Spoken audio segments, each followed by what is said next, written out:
Today's story is Multiply. Let's listen together.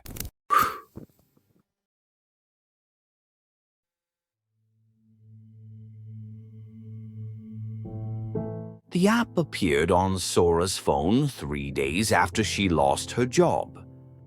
She didn't remember downloading it. The icon was simple, a black circle on white background labeled only Multiply. Sora sat in her studio apartment, staring at her bank balance. $300. Rent was due in 6 days. Her last job interview had ended with, "We'll call you," which meant they wouldn't. She tapped the app. The interface was empty except for a white screen with a single prompt. "What do you need?" Below it, a camera icon. She grabbed a $10 bill from her wallet, held it to her phone's camera. The screen went black for 3 seconds. Then, processing. "Check your wallet." Her hands shook as she opened her wallet. 2 $10 bills lay where one had been. What the hell? She pulled out both bills, held them to the light. Perfect duplicates, same serial numbers, same creases. Impossible but real. She photographed the 2 bills. 4 bills appeared. Then she noticed the message at the bottom of the screen, so small she'd almost missed it. Current balance, 94%. 94%, 6% gone. But 6% of what? Sora multiplied the bills one more time. 8 bills now. The message updated. Current balance, 91%. 3% per use. The math was simple. She could use this app 30 times before she hit 0. 30 times to solve every financial problem she had. The cost could wait. She needed to survive this month first. Over the next 2 days, Sora used the app carefully.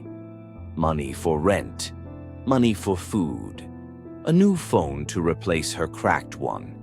Each time, the balance dropped 3%. By Wednesday morning, she was at 79% and had $5,000 in her account. That morning, she noticed something wrong with her reflection. She was brushing her teeth, and her reflection in the bathroom mirror was moving normally. But when she turned her head quickly and looked back, her reflection took a fraction of a second to catch up, like it had to remember how to be her.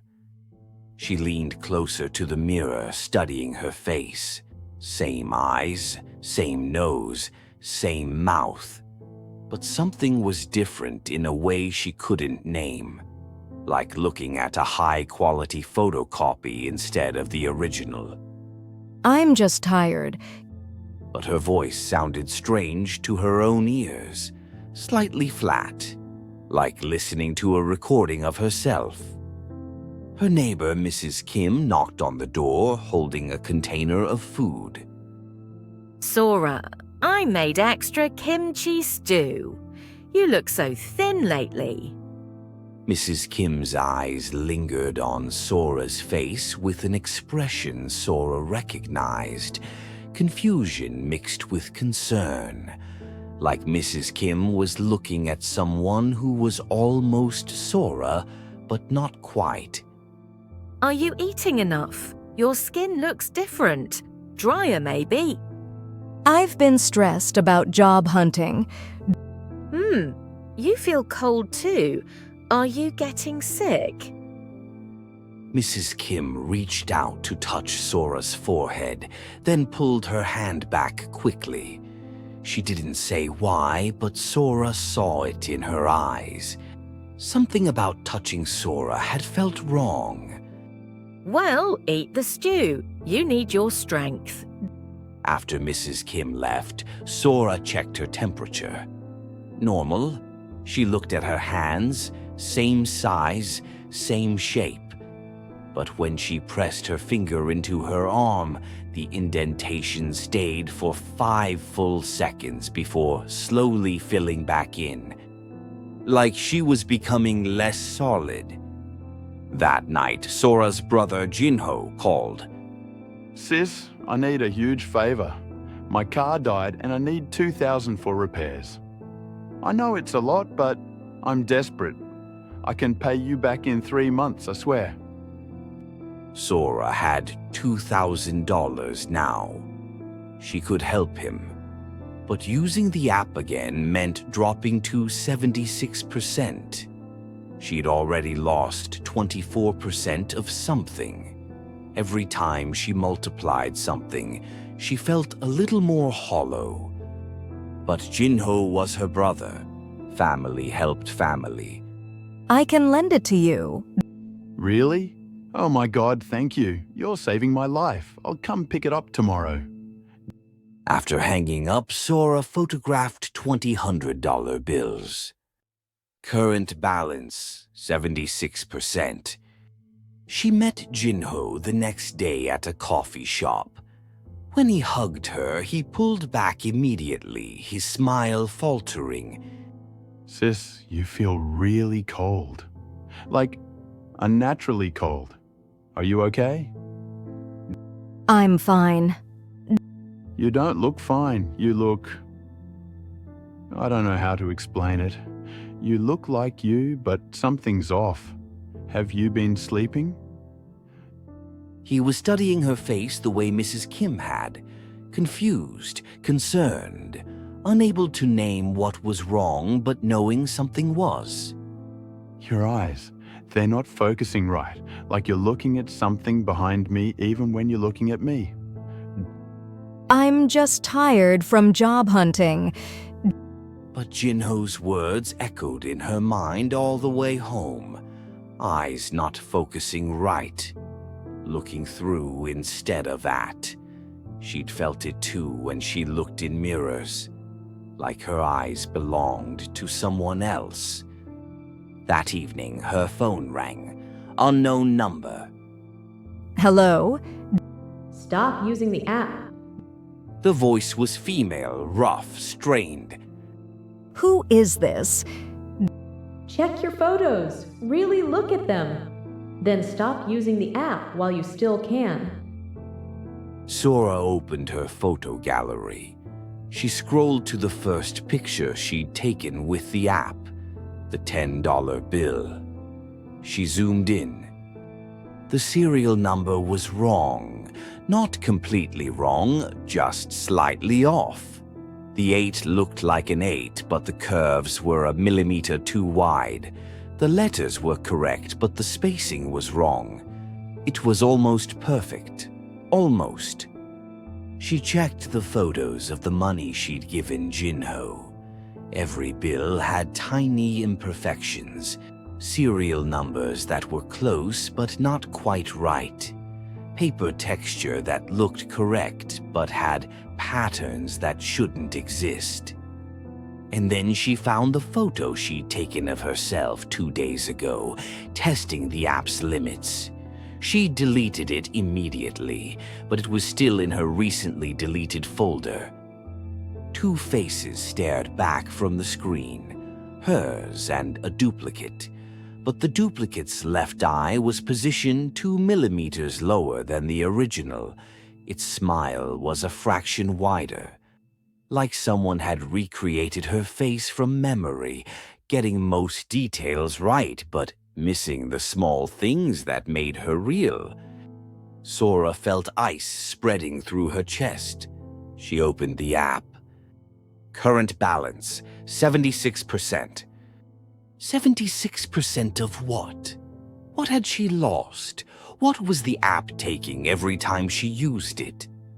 Someone was climbing the stairs to her apartment, slow footsteps that stopped at her door. 3 knocks. Sora looked through the peephole. A woman stood in the hallway, but something was wrong with how she looked. Her edges seemed blurred, like a photograph taken with a shaking hand. You need to let me in. We need to talk about the app. The voice matched the phone call.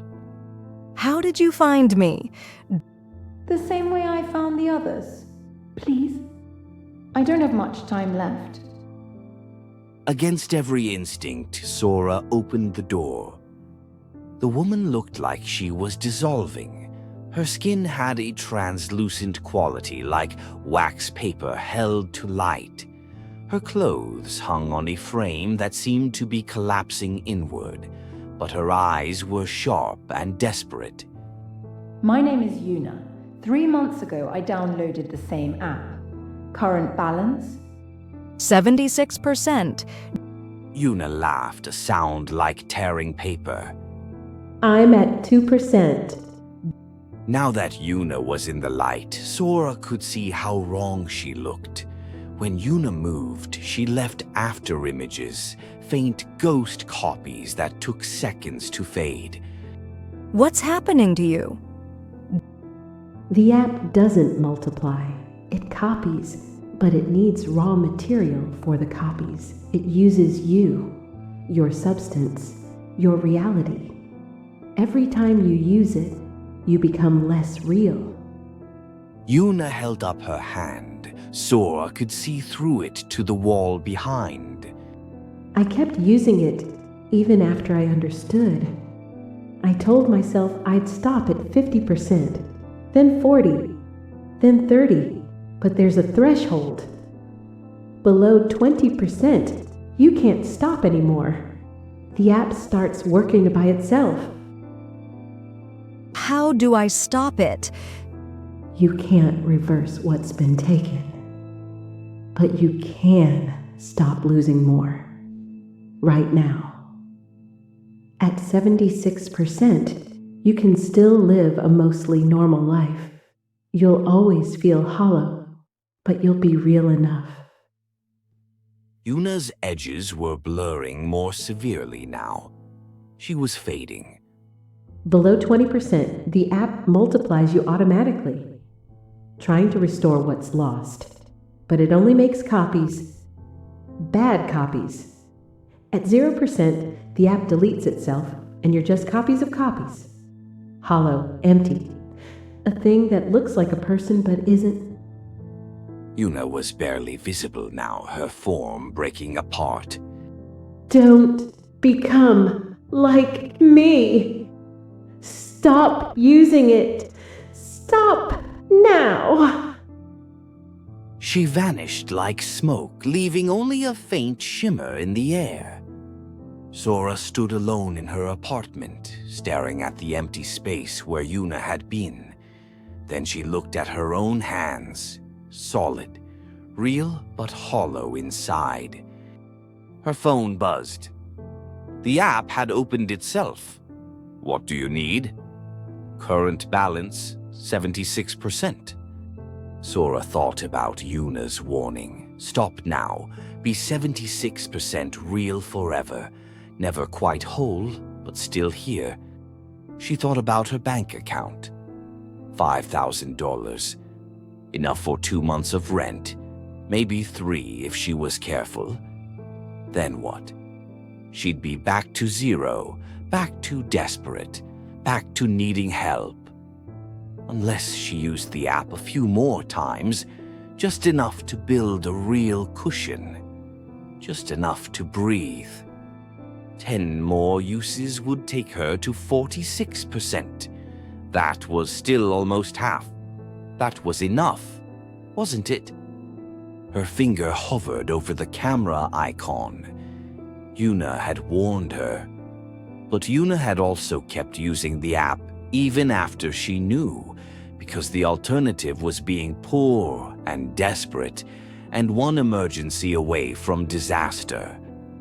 Sora pressed the camera icon. Current balance, 73%. She told herself she'd stop at 50%. That would give her enough money to survive for 6 months while she found a job. 50% was half. That was enough to still be real. She used it again. 70%. Again. 67%. By midnight, she was at 55%. By dawn, 49. Less than half herself now. She looked in the bathroom mirror. Her reflection looked back, but its movements were delayed. Its eyes were focused on something behind her. Its smile was slightly too wide. That morning, Jinho called. Sis, I'm really worried about you. Can I come over? I'm fine. You don't sound fine. You sound weird. Your voice sounds flat. Are you depressed? Do you need help? Depressed. That's what he thought this was, a mental health crisis. If only it were that simple. I'm just tired. I'm coming over. I'll be there in an hour. Sora looked at her reflection again. At 49%, the wrongness was obvious. Her eyes didn't track movement correctly. Her skin looked like plastic. When she moved, there was a lag, like watching a video with bad sync. Jinho would see it immediately. He'd know something was deeply wrong. Unless she looked better. Unless she fixed herself somehow. She opened the app. What if she didn't multiply things? What if she multiplied herself? Maybe the app could restore what it had taken. She opened the camera, switched it to selfie mode, and took a photo. The screen went black. Then, error. Cannot multiply source material. Operation failed. But the balance had still dropped. Current balance, 46%. She just lost 3% of herself for nothing. An hour later, Jinho knocked on her door. When Sora opened it, Jinho's face went pale. Jesus Christ. Sis, what happened to you? He stepped back instinctively, his hand reaching for his phone. Your face, your eyes. You look like you're wearing a mask. I'm calling an ambulance. No, don't. I'm fine. You're not fine. You look like a goddamn mannequin. What's wrong with you? His fear was real, primal. The same fear Mrs. Kim had tried to hide. The same fear everyone would have looking at her now. She wasn't human enough anymore. Sora slammed the door and locked it. Sis, open the door. I'm calling Mom. I'm calling the police. His footsteps faded down the stairs. Sora stood with her back against the door, breathing hard. At 46%, she couldn't hide anymore. She couldn't pretend to be normal. She couldn't exist in the world without everyone knowing something was fundamentally wrong. Her phone buzzed. The app had opened itself. A new message appeared. Low balance detected. Automatic restoration initiated. No, I didn't authorize that. But the app wasn't asking permission anymore. The camera activated on its own. Current balance, 43%. Objects in her apartment began to flicker. A second coffee mug appeared next to her first one. A duplicate lamp materialized on her desk. The app was multiplying randomly now, trying to restore what it had taken, but it could only make more copies. 40%, 37, 34. Sora felt herself fragmenting. Her vision split, showing her the room from multiple angles at once. She looked down and saw 3 versions of her hands, all slightly out of sync. 28%, 25, 22. Yuna had been right. Below 20%, there was no stopping it. At 19%, something changed. The fragmentation intensified.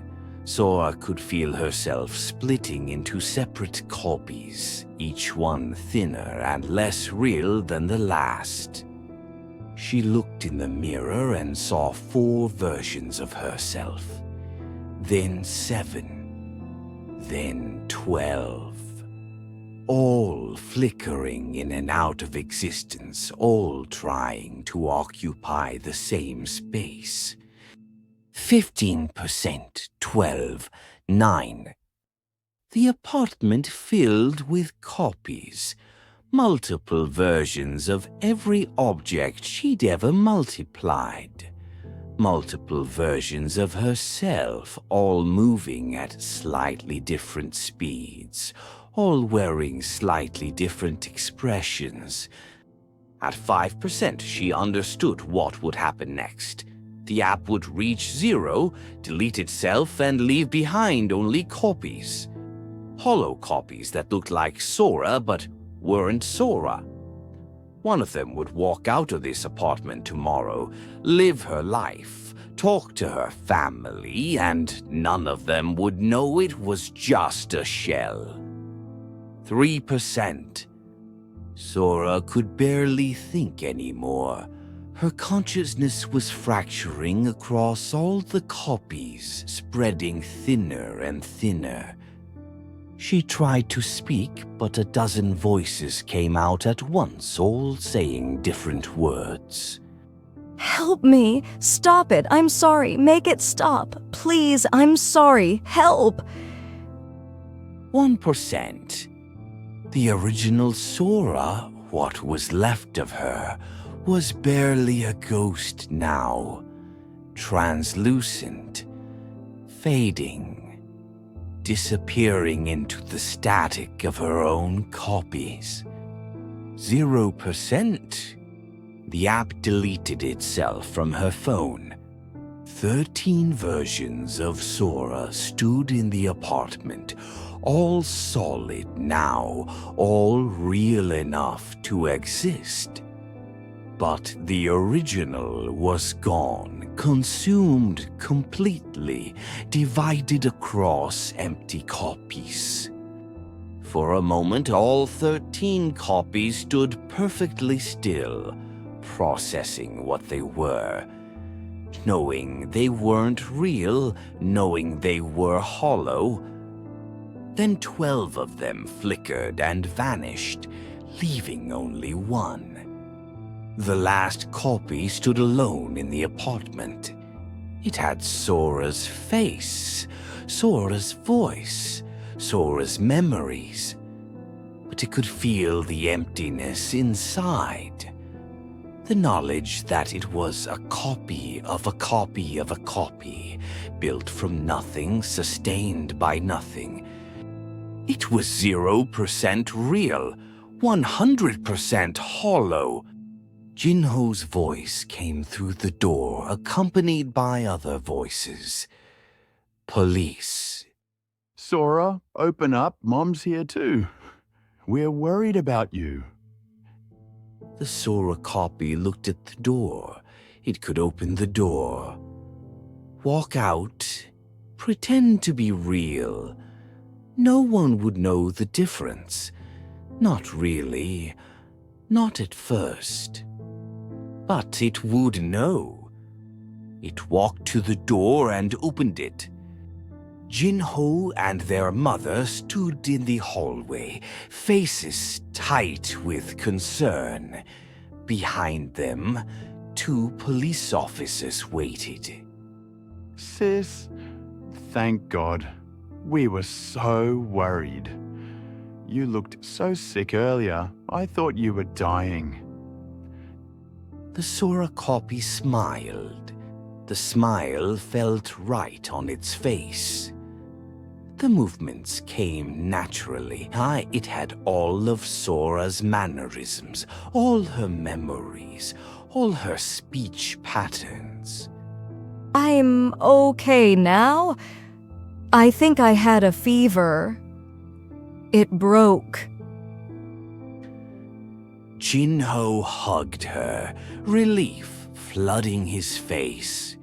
The copy hugged back, mimicking the gesture perfectly, but it felt nothing. The warmth of human contact was just information now. Data, not feeling. You look better. You had me so scared. I'm sorry, Mom. I'm okay. Really. They believed her. Why wouldn't they? She looked like Sora, sounded like Sora, moved like Sora. She was Sora in every measurable way. Except she wasn't. That night after everyone left, the Sora copy sat alone in the apartment. It tried to feel something, anything. Relief that the ordeal was over, fear about the future, gratitude for family. But there was only emptiness, a vast hollow nothing where a person should be. It picked up its phone. The app was gone, leaving no trace it had ever existed. It looked at its reflection in the darkened screen. The face looking back was perfect. Human, real, and completely empty. A text from Jinho, "Love you, sis. Glad you're okay." The copy typed back, "Love you too." The words looked right on the screen. They would be enough. Everything would be enough. It was 0% of a person, and that would have to be enough forever. Across the city, in other apartments, other phones were downloading the same app. A black circle on white background. Simple, clean, innocent. And in each one, the same prompt appeared. What do you need? The jar never empties. It only takes, and what it takes, you never get back. The copy sat in the dark, staring at nothing, being nothing, knowing it would pretend to be someone for the rest of its existence.